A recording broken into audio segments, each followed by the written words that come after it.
आज की कहानी में दो सिस्टर के बारे में बताया गया है जिनके फादर ने दो शादियां कर रखी थी। दिखाया गया कि इनकी स्टेप मॉम यानी सौतेली माँ का रवैया इनके साथ कुछ ठीक नहीं लग रहा था। उन दो बहनों में से बड़ी बहन का नाम सुमी था। पता चला कि उसकी मेमोरी किसी भी टाइम पर लॉस हो जाया करती थी। आज वह एक डॉक्टर के पास बैठी हुई थी। डॉक्टर उससे पूछ रहा था कि क्या तुम जानती हो कि तुम कौन हो। लेकिन यह पूरा सीन यहीं पर कट हो जाता है और हमें सुमी का जवाब सुनाया ही नहीं गया। इस स्टोरी को सीधा दूसरी तरफ मोड़ दिया जाता है। दिखाया गया दोनों बहनें और उसके फादर किसी और जगह से होकर अपने घर वापस आ रहे थे। दोनों बहनों के आपस में बहुत ही ज्यादा प्यार होता है और यहाँ जब यह दोनों आपस में हंसकर खेलने में लगे हुए थे तो इनकी हंसी की आवाज को सुनकर उनकी स्टेप मदर इन्हें अंदर बुलाती है। सुमी को तो अच्छे से पता था कि वह इनके खिलाफ कोई ना कोई बात तो जरूर करेगी। उसकी ऐसी ही बिहेवियर से सुमी को अपनी सौतेली माँ से बहुत ही ज्यादा नफरत थी।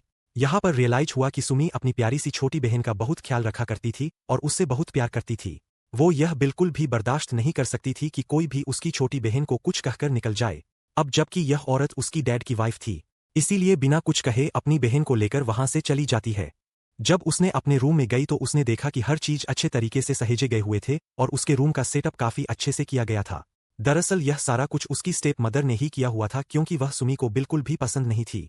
इसीलिए सुमी यह बिल्कुल भी नहीं चाहती थी कि वह उसके किसी भी चीज को हाथ लगाए और उसे यह भी लगने लग गया था कि शायद वह हमारे फादर को दिखाने के लिए कर रही है। उसे इस चीज से बहुत गुस्सा आता है। वह बहुत इरिटेट होती चली जाती है कि यह हम सभी से दूर क्यों नहीं रह पाती।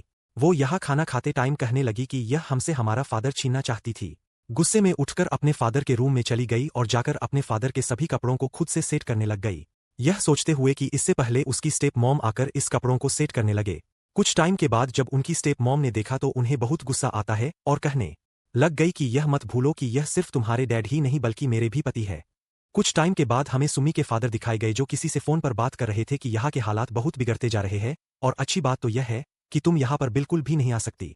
वह उन्हें यह भी बताता है कि सुमी की तबीयत भी खराब है और इसीलिए मैंने उसके भाई और उसकी वाइफ दोनों को इन्वाइट किया हुआ है ताकि कुछ दिनों के लिए उसे अच्छा फील हो। यह बात जानते ही उन दोनों बहनों की स्टेप मदर कहने लगी कि उनको तो मैंने डिनर पर इनवाइट किया हुआ है और यहाँ सुमी और उसकी स्टेप मदर दोनों फिर से आपस में बहस करना शुरू कर देते हैं। फ्रस्ट्रेट होकर सुमी के फादर उठ गए और जाते हुए वो अपनी दूसरी वाइफ के आगे दवाई की गोली रखकर जाते हैं। आधी रात में सोते टाइम सुमी की छोटी बहन को एक बहुत ही डरावना ड्रीम आता है, जिस सपने में उसकी सौतेली माँ डरा रही थी। वह डरकर अपनी बहन सुमी के पास चली जाती है। सुमी उसे अपने साथ बेड पर सुला लेती है ताकि वह ना डर सकें। दोनों यहाँ आपस में लिपट कर सो जाती है। इस बार सुमी अपने सपने में डर गई थी। उसे अपने सपने में उसकी अपनी पहली मॉम यानी असली माँ दिखाई गई थी। वो उसी ख्वाब में उसने यह भी देखा कि उसकी छोटी बहन के बॉडी पर खून लगा हुआ है, जिसकी वजह से उसकी अचानक से आंख खुल जाती है। तभी उसने देखा कि उसकी असली माँ की सोल ठीक उसके सामने खड़ी हुई थी और उसका सर कटकर अपने आप ही उसके स्टेप मदर के सर पर जुड़ जाता है और यहाँ पर भी उसकी आंख खुल जाती है। मतलब वह अभी भी सपने में ही थी। उसने देखा कि जब उसकी थोड़ा तबीयत खराब होने लग गई थी तो उसने नीचे फौरन कुछ लेने के लिए जाती है। यह देखकर उसकी स्टेप मदर कहने लग गई कि कितनी इत्तेफाक की बात है ना कि मेरी भी इसी टाइम पर तबीयत खराब होने लग गई है। दिखाया गया कि सुमी को वहीं पर एक बॉक्स मिला जो उसकी मदर की थी। उसमें उनकी फैमिली पिक्चर पड़ी हुई थी। हमें यहाँ पर पता चल जाता है कि इन लोगों की असली मर अब इस दुनिया में नहीं रही थी, यानी मर चुकी है। वजह भी यही था कि उसने उनकी सोल को अपने सपने में देखा हुआ था और जब वह बीमार रहा करती थी तो इनके फादर ने उनकी देखरेख के लिए एक नर्स रखी हुई थी और वह नर्स कोई और नहीं बल्कि वही औरत थी जो अब इनकी स्टेप मदर है। यह देखकर सुमी को काफी गुस्सा आने लग जाता है। तभी वहां पर उसकी छोटी बहन आई और उस पर गुस्सा होने से मना करने लग गई। देखने पर पता चला कि उसके हाथ पर किसी चोट का निशान था। पूछने लग गई कि यह कैसे हुआ, मुझे बताओ। यहाँ सुमी को लग रहा था कि यह सुमी की स्टेप मदर ने किया है। ऐसे ही कुछ टाइम तक इनमें इसी मुद्दे पर बातचीत चलती रही और रात में सुमी के अंकल और आंटी दोनों डिनर पर आते हैं। आज डिनर टेबल पर वो दोनों बहनें नहीं थी। उन गेस्ट के साथ सुमी के फादर और स्टेप मदर दोनों साथ में बैठकर डिनर कर रहे होते हैं। सुमी की मदद सुमी की आंटी से अजीबोगरीब तरह के मजाक करने लगती है। ऐसा करते हुए देखकर उसे बहुत अजीब फील होता है कि तभी अचानक से उसे कुछ होने लग गया। शायद उसकी तबीयत काफी मात्रा में खराब होने लग चुकी थी। जब मामला थोड़ा शांत हुआ तो वह दोनों उस घर से चले जाते हैं। रास्ते में लौटते टाइम सुमी की आंटी अपने हस्बैंड को बताते हुए कहने लगी कि उस घर में किसी का साया है। मैंने खुद अपनी आंखों से किसी बच्ची की सोल वहां पर देखी है। घर में हम देखते हैं कि सुमी की स्टेप मदर को भी अब अजीबोगरीब फील होने लग चुका था। उसी जगह पर जहां सुमी की आंटी ने उस छोटी बच्ची की सोल देखी हुई थी, वहीं पर उसे एक पिन गिरी हुई मिलती है। जैसे ही उसने उस पिन को उठाने की कोशिश कर ही रही थी कि अचानक से कोई अजीब सा हाथ उसके हाथ को पकड़ लेता है। वह जोर से चीख मारकर बौखला जाती है। उसी टाइम हमें वहां उसके पीछे कोई ग्रीन कलर की कपड़े पहने हुए लड़की दिखाई जाती है। बौखलाते हुए उसने वहां से भागकर वो अपने हस्बैंड को बताया, लेकिन वह उसकी बातों पर कुछ खास ध्यान ही नहीं देता। फिर वह अपने बेटी सुमी के पास जाता है और कहने लगा कि क्या मैं जान सकता हूं कि घर में आखिर क्या हो रहा है, लेकिन सुमी उसे कुछ नहीं बताती। दरअसल वह भी अपने फादर को भी अच्छा इंसान नहीं समझती थी। एक दिन सुम अपने छोटी बहन के साथ खेल रही थी। उसे सीटी बजाना सिखा रही होती है और साथ ही साथ उसे यह भी बताती है कि बर्ड्स को कैसे मारा जाता है। ठीक इसके अगले ही दिन हम देख पाते हैं कि इनके घर में बहुत सारी बर्ड्स मरी हुई पड़ी है। यह सब देखकर उनके स्टेप मदर को अब काफी गुस्सा आ जाता है और वह उनकी छोटी बहन को पकड़कर अलमारी में बंद कर देती है। सुमी वहां आकर अपनी बहन को अलमारी से निकाला और फौरन उसे अपने गले से लगा लेती है। उसी टाइम वहां उनका फादर आकर पूछने लगा कि अब क्या हुआ है। तब सुमी चिल्ला चिल्ला बोलने लग गई कि क्या आपको नहीं दिखता कि स्टेप मदर हम पर किस तरह के जुल्म कर रही है। और यहाँ पर एक बहुत ही ज्यादा घुमा कर रख देने वाली बात पता चला कि चिल्लाते हुए सुमी का फादर सुमी से कहने लगा कि तुम्हारी छोटी बहन तो कब के मर चुकी थी। जैसे ही वह यह कहता ही है, वो लड़की यानी सुमी की छोटी बहन उनसे पीछे हटना शुरू हो जाती है। यानी यहाँ यह सारा कुछ उसकी एक इमेजिनेशंस थी। उसे अपनी बहन का डेथ का बहुत ही ज्यादा गम था, जिसकी वजह से वह मेंटल पेशेंट बन चुकी थी। और वजह भी यही था कि इस कहानी के स्टार्टिंग सीन में ही सुमी हमें मेंटल हॉस्पिटल में दिखाई जा चुकी थी। सुमी को कुछ समझ नहीं आ रहा था, इसीलिए वह जाकर सो जाती है।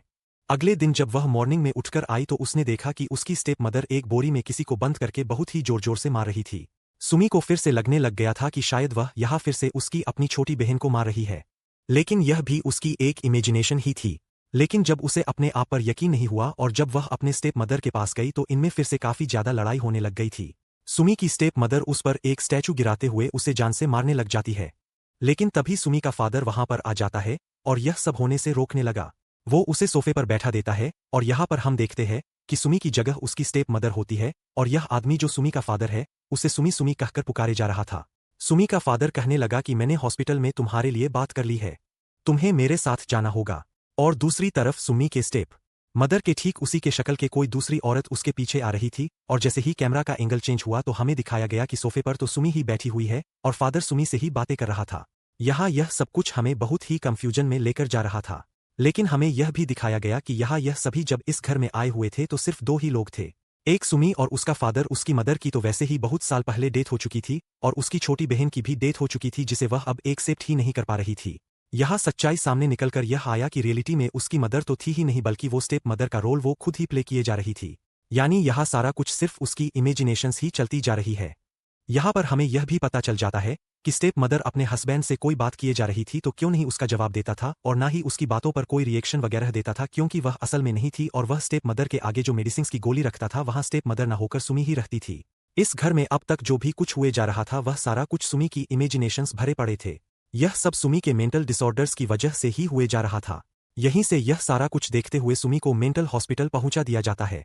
दूसरी तरफ हम देखते हैं कि वही नर्स जिसे सुमी अपनी स्टेप मदर का इमेजिनेशन बनाकर रखी थी वो उसी के घर चली जाती है और यहीं पर कहानी का रुख इस तरह से मुड़ा जिसे समझ पाना बहुत मुश्किल हो जाती है। खैर, हॉस्पिटल में सुमी को किसी के सीटी बजाने की आवाज आती है और सेम आवाज इस औरत को यानी उस नर्स को भी सुनाई देने लग चुकी थी। सुमी हैरान और परेशान हो चुकी थी कि मेरी बहन की तो सीटी बजाना आता ही नहीं था, हो सकता है कि वह सोल बनने के बाद इसे बजाना सीख चुकी होगी। तभी हम देख पाते हैं कि सुमी की छोटी बहन का सोल यानी उसका भूत उस नर्स के पास जाकर उसे बहुत ही दर्दनाक तरीके से मार देता है और सुमी के आंखों से खुशी का आंसू निकलने लग गया, क्योंकि वह अपने इमेजिनेशन और रियल दोनों में उस नर्स से बहुत ही नफरत करती रहती थी। यहाँ भी यह सारा कुछ उसी के दिमाग में क्रिएट की गई बातें थी। यहाँ उसके मरते ही सुमी खुश हो गई और सुकून का सांस लेने लग गई थी। इस कहानी के लास्ट सीन में हमें इसका असली स्टोरी और दिमाग घुमाकर रख देने वाली बात पता चलता है कि जब सुमी के फादर ने उस नर्स को अपनी वाइफ की टेक केयर करने के लिए रखा हुआ था, उसी टाइम से वह उसे पसंद करने लगा था। इस बात से सुमी के अंकल और आंटी भी काफी खुश थे, क्योंकि उसके फादर की जो वाइफ थी यानी सुमी की मॉम काफी बीमार रहने लग चुकी थी। लेकिन सुमी और उसकी बहन इस बात से बिल्कुल भी खुश नहीं थे। यही सब देखते हुए बीमारी के हालत में ही सुमी की मदद सुसाइड कर लेती है, खुद को फांसी देकर अपनी जान ही ले लेती है। और जब सुम की छोटी बहन ने देखा तो वह डरकर उस अलमारी के पास जाती है जिस अलमारी में सुमी की मॉम ने खुद को फांसी देकर मारा हुआ था। जब सुमी अपनी मॉम को इस हालात में देखा तो उसने उन्हें बचाने की बहुत कोशिश की, लेकिन इसी दौरान वह पूरी की पूरी बड़ी सी अलमारी उसके ऊपर ही गिर जाती है और उसकी दम घुटने की वजह से उसकी बहन की भी डेथ हो जाती है। अलमारी गिरने से वह नर्स भी ऊपर गई हुई थी, उसके पीछे पीछे सुमी भी आ जाती है। सुमी को लग रहा था कि इसकी वजह से ही यह सारा कुछ हुआ है, तो वह उसे बहुत ही बुरा भला कहने लग गई कि इस सब की जिम्मेदार कोई और नहीं बल्कि तुम हो। तब नर्स उसे कहती है कि मेरा ऐसा मतलब बिल्कुल भी नहीं था। और हाँ, तुम ऐसा सोच रही हो मेरे बारे में तो याद रखना तुम सारी जिंदगी पछताओगी। सुमी यह सारा कुछ एक ही टाइम पर बर्दाश्त जब नहीं कर पाती तो पूरी तरह से पागल हो जाती है और यहीं पर ही इस कहानी का सारा प्लॉट रिवील हो जाता है और इसी के साथ यह दिमाग को चकरा कर रख देने वाली पूरी कहानी यहीं पर ही खत्म हो जाती है। आगे और भी मूवी एक्सप्लेनेशन वीडियोस देखने के लिए कमेंट में नेक्स्ट मूवी का नाम लिखना ना भूलें। Thanks for watching.